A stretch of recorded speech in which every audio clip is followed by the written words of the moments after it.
in 5 years, double major, including an internship. And I believe there's also internships in province of Quebec as well. And do students actually use that to your knowledge? Do they actually use their French skills of course. after they graduate? Of course. Yeah. The program has an excellent reputation. I believe it's either the #1 or #2 program of its kind. It's a model for the rest of the country. Well, it's nice to hear that.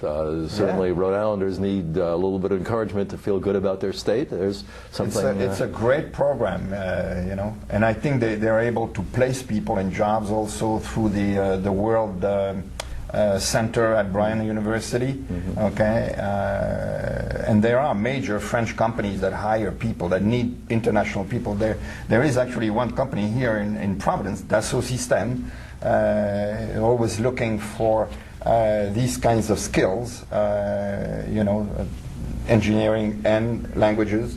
And I could add something to that. There's also Schneider Electric, which is the parent company of APC, American Power Conversion. It's a company based in France, and I've received correspondence from some at APC requesting information, seeing if I know anyone be interested in working there who has these skills. So okay, it, so that does exist. Yeah, it's very present. So it's a good practical thing to know in the business world. Now, Dominique, I'm sure you go back to France from time to time. Every year. Yeah, okay. Just curious about, Michael mentioned that English to some extent has become the world language. Have you seen any changes in the way the presence of English as a language within the country of France over the decades that you've been around? I'm sad to say yes, but it becomes of course more present because, as Mike mentioned, because of the internet and the computers, and a lot of the stuff is expressed in English. So English tends to slowly get into the language, like cool, you know, oh, je suis cool. How about parking? I noticed parking. You know, so, or you would say somebody who is black in French, you would say il est black. Oh, wow. So you know, so that becomes slowly has a certain cachet sometimes. Yeah, exactly. The same way the reverse happens here. Right. Exactly. Yeah, when we use throw in a French salt and pepper, a French word in our phrases. But it's not always pronounced the same, right? Is parking really pronounced parking in French? Parking, no, parking. But you know what's important is the French are still big on defending their culture and their language, and that's what the Alliance Française is all about. Yeah. I mean, you know, it's to enable the language and the culture to sustain itself, and the way the French describe it is saying this is the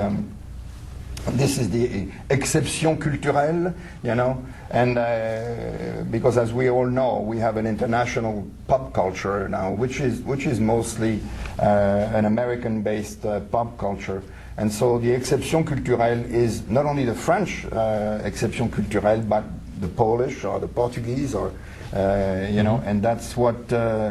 That's what I'm all about.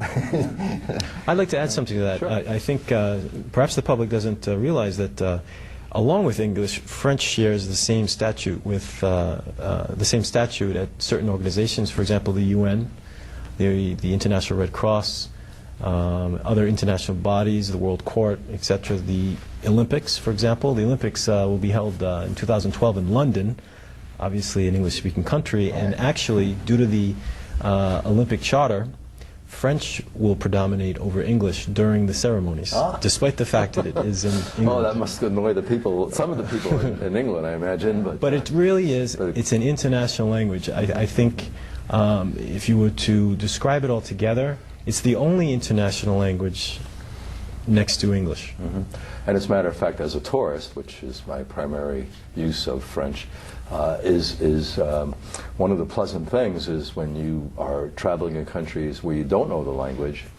This happened to my wife and I, for example, in Greece. Yes. And there's not a whole lot of English known in Greece, but we several times met people who knew French, and for us, it was actually easy to speak French with them because they learned it as a second language, just as we did. So we spoke slowly and and formally. Comment allez-vous, perhaps even, which wouldn't happen in France.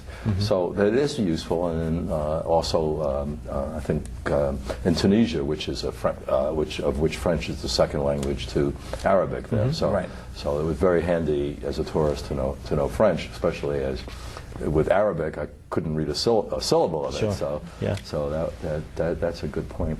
I'm going to make an announcement, if it's okay with you folks, that if you missed the beginning of this program of Rhode Island Soapbox, please note that this program will play again on Channel 18 in Pawtucket, Thursdays at 5 p.m., which is to 6 p.m., which is as we're taping it, but on, what would that be, Thursday, today's date is what? Today we are the 24th. 24th, so I guess it will be Thursday, a week from today would be the... No, we're the 23rd. 23rd today, yeah. 23rd today. Yeah, That's right. The Sorry. 23rd. Right. I changed my watch. I didn't think we'd do this on Can't New wait Year's for Eve. Christmas. He wants don't this worry. Christmas gift before. Right. But our program will be replayed in Pawtucket on Thursday, December 30th at 5 p.m. and Friday at 6 p.m. on December 31st. And also the first two Thursdays and Friday in January. 5 p.m. on Thursdays, 6 p.m. on Fridays. So if you missed it, or you want to get your friends interested in French to hear it, tell them to, and they're in Pawtucket, tell them that's a possibility, Channel 18.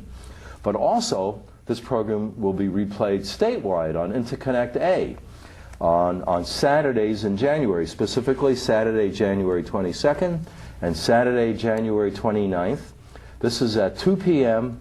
on Cox Channel 13, and 2 p.m. on Verizon Channel 32. So if you have cable television available on Saturday, January 22nd or January 29th, our program is going to be rebroadcast, and we hope that you'll get your friends who might be interested in French language or French culture to tune in. So there's another chance. And also I will mention that I am the host of a program that appears as a American tourist traveling in France. We have a program called Rhode Island Potpourri, which airs Tuesday 8:30 p.m. to 9. Again, Channel 13 Cox, Channel 32 Verizon. It's a half-hour travelogue of American tourists, narrated by me, going through mostly the French countryside, various regions, including yours, Brittany, which we like very much. Thank you. But then we liked all the other regions too. So it was Mine is best. a Breton. Breton. Yeah. Okay. So we're going to take a break for some public service announcements. Afterward, please come back because we'll hear about some of the programs that the Alliance Française de Providence actually carries out, the connection to the Francophonie that Michael mentioned. Also we'll give these gentlemen a chance to actually converse in French, and maybe it'll be a challenge, a short conversation, a challenge for our listeners to see if they can follow it, and then you'll have to tell us what you said in English, I think for me anyway. But we are going to take a break, so please come back.